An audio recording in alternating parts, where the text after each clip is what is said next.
tinupay o Ginong Dios ang pagpasalamat kanimo na kami na iusan ini nga Pinoy-anan uban ning grasya o kadagaya namon pagadawaton karon.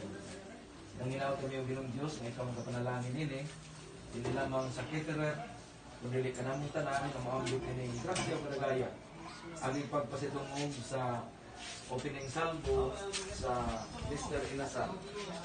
Panalangin niyo Ginong Dios ang tanan nga maambit ini o ginaot nga ikaw ang kapanalangin usab hindi lamang sa Kiteret kundi sa Tibok Banay nga nagahikay o nagagasto para ninyo. Sa ngalan ni Jesus, namong luwas. Amen. Amen.